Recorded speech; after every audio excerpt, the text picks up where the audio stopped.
అందరికీ నమస్కారం అండి. మహాభారతం గురించి తెలిసిన వాళ్ళందరికీ అర్జునుడి జెండా మీద ఆంజనేయ స్వామి ఎందుకుంటాడు అనే అనుమానం కలుగుతుంది. అసలు అర్జునుడి జెండా మీద ఆంజనేయుడు ఎందుకుంటాడో ఇప్పుడు మనం తెలుసుకుందాము. కురుక్షేత్ర యుద్ధంలో అర్జునుడికి తోడుగా ఆంజనేయుడు ఆయన రథం పైన జెండా మీద కనపడుతూ ఉంటాడు. ఇలా జెండా మీద హనుమంతుడు ఉండడానికి ఒక కథ ప్రచారంలో ఉంది. కురుక్షేత్ర యుద్ధం జరగడానికి చాలా రోజుల ముందు ఒకసారి అర్జునుడు దేశాటనకని బయలుదేరతాడు. ఒక్కొక్క ప్రాంతాన్ని చూస్తూ అక్కడ పుణ్యక్షేత్రాలన్నీ దర్శిస్తూ రామేశ్వరం చేరుకుంటాడు. అక్కడ రాములవారు ప్రతిష్ఠించిన శివలింగాన్ని పూజించిన తర్వాత సముద్ర తీరంలో అలా తిరుగుతూ తిరుగుతూ అక్కడ ఉన్న రామసేతువుని చూస్తాడు. వానరుని ఆధ్వర్యంలో నిర్మించిన ఆ వంతెన చూడగానే అర్జునుడికి ఒక సందేహం వస్తుంది. రాముడు మహాశక్తి సంపన్నుడు కదా, గొప్ప విలుకాడు. అలాంటి రాముడు కోతుల సహాయంతో సేతువు నిర్మించటం ఏంటి? తనే స్వయంగా బాణాలతో ఒక దృఢమైన వంతెన నిర్మించవచ్చు కదా అని ఆలోచిస్తాడు. అర్జునుని మనసులో అలా సందేహం మెదిలిందో లేదో అక్కడ రాముని ధ్యానంలో ఉన్న హనుమంతుల వారికి విషయం తెలిసిపోయింది.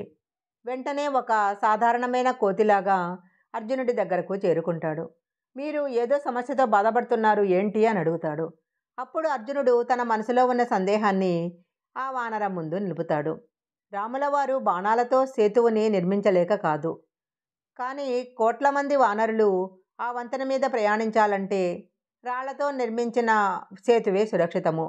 అందుకే వానరులతో వంతెన నిర్మింపజేశాడు అని బదులిచ్చాడు హనుమంతుడు. అయితే వానర రూపంలో హనుమంతుడు చెప్పిన జవాబు అర్జునుడికి సంతృప్తిని కలిగించలేదు. ఏమైనా రాములవారు బాణాలతోనే వారధి నిర్మించి ఉండాల్సింది అంటూ వాదనకు దిగాడు. క్రమేపీ మాట పెరిగింది. ధర్మ సందేహం కాస్త గొడవకు దారితీసింది.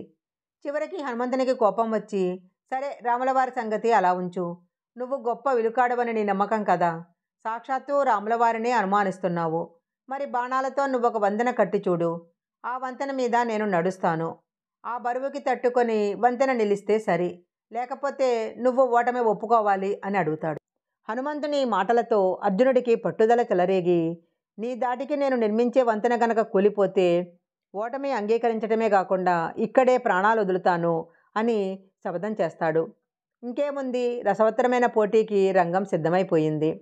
అర్జునుడు తన విలువిద్యనంతా ప్రదర్శించి ఒక శరవంతెన నిర్మించాడు. కానీ ఏం లాభం, రామనామం చేస్తూ హనుమంతుడు దాని మీద ఒక్క అడుగు వేశాడో లేదో వంతెన కాస్త తునాతునకలైపోయింది. ఆ దాటికి విస్తుపోవటం అర్జునుడి వంతైంది. వెంటనే ఓటమి ఒప్పుకొని అగ్నిగుండంలో దూకి ప్రాణాలు తీసుకోవటానికి ప్రయత్నిస్తాడు. ఇంతలో ఎక్కడి నుంచో ఒక బ్రాహ్మణుడు వచ్చి అగ్నిప్రవేశం చేయబోతున్న అర్జునుడిని చూసి ఏం జరుగుతున్నది అంటూ ప్రశ్నిస్తాడు. అప్పుడు అర్జునుడు జరిగినదంతా ఆ బ్రాహ్మణుడికి వివరిస్తాడు. అంతా బాగానే ఉంది, కానీ న్యాయ నిర్ణేత లేకుండా పోటీ ఏంటి? అందుకని మీరు మరొకసారి పోటీ సాగించండి. ఈసారి నేను సాక్షిగా వ్యవహరిస్తాను, ఎలాంటి పక్షపాతం లేకుండా చూస్తాను అన్నాడు బ్రాహ్మణుడు. బ్రాహ్మణుని మాటలు ఇద్దరికీ సబబుగానే తోచాయి. వెంటనే మరొకసారి పోటీకి సిద్ధమయ్యారు. ఈసారి అర్జునుడు తన గురువు ఆప్తబంధువైన కృష్ణుడిని తలుచుకొని వారధి నిర్మించాడు. అలా నిర్మించిన వారధిని చేతులతో సృజించి బ్రాహ్మణుడు కూడా తన ఆశీస్సులు ఇచ్చాడు. ఇదంతా గమనిస్తున్న హనుమంతుడు ఆ వారధిని కొలగొట్టేందుకు దాని మీదకెక్కాడు. విచిత్రంగా ఈసారి వారధి హనుమంతుని బరువుని తట్టుకుని నిలబడింది. అతడెన్ని కుప్పిగంతులు వేసినా కొంచెం కూడా కదలలేదు. అది చూసి హనుమంతునికి అర్జునుడికి కూడా ఏదో అద్భుతము తోడైందన్న విషయం అర్థమైంది. తమ ముందున్న బ్రాహ్మణుడు సామాన్యుడు కాదని, సాక్షాత్తు కృష్ణ పరమాత్ముడని బోధపడింది. అహంకారానికి లోనే ఇద్దరు పనికిరాని పంతాన్ని పట్టామని అర్థమైంది. వెంటనే జ్ఞానోదయం కలిగిన వెంటనే శ్రీకృష్ణుడు తన నిజ రూపంలో వారి ముందు సాక్షాత్కరించాడు. రాముని అవతారంలో తనని సేవించింది హనుమంతుడని, కృష్ణుని అవతారంలో తోడుగో నిలిచింది అర్జునుడని కృష్ణుడు తెలియజేసి వాళ్ళిద్దరినీ కలిపాడు. అలా చిగురించిన స్నేహంతోనే అర్జునుడి జెండా మీద ఆంజనేయుడు కొలువై ఉన్నాడను అంటారు.